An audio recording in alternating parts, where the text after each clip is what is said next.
जय हिंद दोस्तों, मैं हूं आशीष और आप सबको इंडिया में जान पर स्वागत है। दोस्तों, आप सब जानते हैं आज 26/11 है। 2008 में इस दिन ही पाकिस्तान से आतंकवादियों ने भारत में तबाही मचाई थी। 3 दिनों तक आतंकवादियों ने मुंबई को बंधक बनाकर रखे थे। सैकड़ों मासूम लोगों की जान जाने के साथ साथ आतंकवादियों के साथ लड़ाई में हमारे कई पुलिस अफसर और इंडियन आर्मी के जवान भी शहीद हुए थे। अब ये बात किसी से छुपी नहीं है।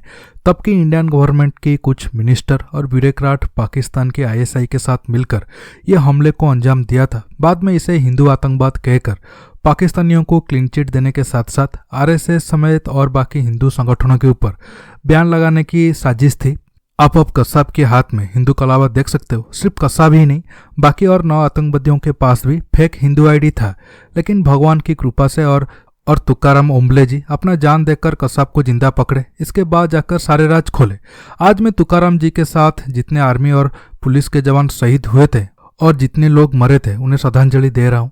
इतने बड़े हमले के बाद जब इंडियन एयरफोर्स वो सब आतंकवादी संगठनों पर पाकिस्तान में एयर स्ट्राइक करने की परमिशन मांगी, तब मनमोहन जी मना कर दिए थे।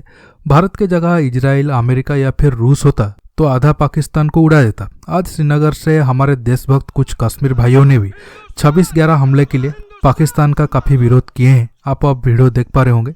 दोस्तों, आज मैं इंडियन एयरफोर्स की बेस्ट 8 फाइटर जेट विमानों की बात करने वाला हूं। देखिए, जब भी देश को इंडियन एयरफोर्स की जरूरत हुई है, हमेशा हमारे वायु योद्धा दुश्मन पर भारी पड़े हैं। रिसेंट एग्जाम्पल आप लद्दाख का ले सकते हो।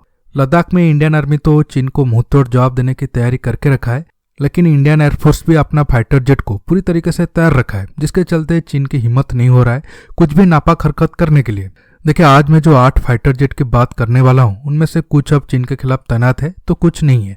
आप ये 8 विमानों के बारे में जानने के लिए आखिर तक की वीडियो को देखते रहिए और ज़्यादा से ज़्यादा लाइक शेयर करना मत भूलिए। मैं इस वीडियो के लिए 10,000 लाइक का उम्मीद रखता हूँ। मुझे पता है आप सब कर दोगे। दोस्तों, इसके साथ मेरा इंस्टाग्राम अकाउंट का लिंक नीचे है, आप चाहो तो मुझे फॉलो कर सकते हो। Number 8, MiG-27। रूस के मिकोयान एविएशन कॉम्प्लेक्स में MiG-27 को बनाया जाता है।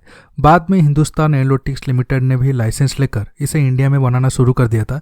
इसे बहादुर भी कहा जाता है। हालांकि 2019 में MiG-27 विमान के आखिर स्क्वाड्रन को रिटायर कर दिया गया था, लेकिन इस विमान को मैं लिस्ट में इसलिए रखा हूँ क्योंकि कारगिल जंग में ये विमान भारत की जीत में अहम भूमिका निभाया था। इन विमानों की कीमत 16 करोड़ रुपए के आसपास बताई जाती है। यह सिंगल इंजन सिंगल सीटर विमान है। 1700 किलोमीटर प्रति घंटा इसकी अधिकतम स्पीड है। इस लड़ाकू विमान से हवा और हवा से जमीन पर हमला किया जा सकता है। इससे 500 किलो तक के बम गिराए जा सकते हैं। ये लेजर गाइडेड बम भी गिरा सकता है। इन विमानों को 1980 के आसपास भारत ने रूस से खरीदा था। अब इन विमानों को इंडियन एयरफोर्स से रिटायर किया जा चुका है। Number 7, MiG-21। इससे भी रूस के मिकोयान एविएशन बनाता था। अब इंडियन एयरफोर्स में 54 MiG-21 एक्टिव है। कुछ साल बाद इसकी जगह तेजस लेने वाला है, लेकिन जाते जाते ये विमान अपने नाम पे एक वर्ल्ड रिकॉर्ड करके गया है। वो रिकॉर्ड है MiG-21 से पाकिस्तान के F-16 को मार गिराना। साल 1974 में इस विमान की कीमत 14 करोड़ रुपए के करीब थी। ये दुनिया का पहला सुपरसोनिक यानी ध्वनि की गति से तेज उड़ने वाला लड़ाकू विमान है। इसे भारतीय वायुसेना की रीढ़ की हड्डी भी कहा जाता था। यह सिंगल सीटर सिंगल इंजन विमान है। 2230 किलोमीटर प्रति घंटा इसकी अधिकतम स्पीड है। ये विमान क्रैश होने के चलते भी काफी बदनाम हुए हैं। यह दुनिया का सबसे मशहूर लड़ाकू विमान है। पिछले 60 साल में 60 से ज्यादा देशों की सेनाओं में MiG-21 बाइसन शामिल हुआ है। 1971 में भारत पाकिस्तान की जंग में इन लड़ाकू विमान ने निर्णायक भूमिका निभाई थी। Number 6, Jaguar. इसे स्पेकैट नाम की कंपनी ब्रिटेन के रॉयल एयरफोर्स और फ्रांस के एयरफोर्स के लिए बनाता था। बाद में हिंदुस्तान एरोनॉटिक्स लिमिटेड ने भी इसे बनाने के लाइसेंस ले लिया। इसे शमशेर नाम से भी जाना जाता है। अब इंडियन एयरफोर्स में 100 से ज़्यादा जागुआर विमान एक्टिव है। साल 2008 में एक जागुआर विमान की कीमत करीब 60 करोड़ रुपए थी। यह लंबी दूरी तक भारी बम ले जाने में सक्षम है। साथ ही ये तेज रफ्तार से नीचे भी उड़ान भर सकता है। ये सिंगल सीटर और ट्विन इंजन वाला विमान है। इसकी अधिकतम स्पीड 1350 किलोमीटर प्रति घंटा है। शुरू में भारत को जो जागुआर विमान मिले थे वो पहले से ही ब्रिटिश एयरफोर्स में काम आ रहे थे। ये विमान परमाणु बम ले जाने की क्षमता रखता है। इस वजह से तब अमेरिका ने ब्रिटेन और भारत की डील को रोकने की खूब कोशिश की थी। नंबर 5, तेजस। इसे भारत का पहला स्वदेशी फाइटर जेट कहा जाता है। वर्तमान में तेजस MiG-21 वाली भूमिका में ही है। अब तक तेजस का लड़ाई में इस्तेमाल नहीं हुआ है क्योंकि इसमें ज़्यादातर स्वदेशी वेपन लगेंगे, इसलिए थोड़ा टाइम लग रहा है। अब इसमें बहुत जल्द अस्त्र मिसाइल का टेस्ट होने वाला है। तेजस पर काम इंदिरा गांधी के समय शुरू हुआ था। पहले इसका नाम लाइट कॉम्बैट एयरक्राफ्ट था। इसे तेजस नाम पूर्व प्रधानमंत्री अटल बिहारी वाजपेयी ने दिया था। साल 2016 में ये भारतीय वायुसेना में शामिल हुआ। इसकी पहली स्क्वाड्रन का नाम फ्लाइंग डैगर्स है। ये अभी तमिलनाडु के सुलूर में तैनात है। भारत ने पहले चरण में 40 तेजस विमान को ऑर्डर दिया है और आगे भी बहुत जल्द तेजस का और काफ़ी संस्करण का ऑर्डर भी देने वाला है। नंबर 4 मिराज 2000। अब इंडियन एयरफोर्स में लगभग 49 मिराज जेट एक्टिव है। एक मिराज 2000 लड़ाकू विमान की कीमत करीब 230 करोड़ रुपए के आसपास है। भारतीय वायुसेना में यह 1985 में पहली बार शामिल हुआ था।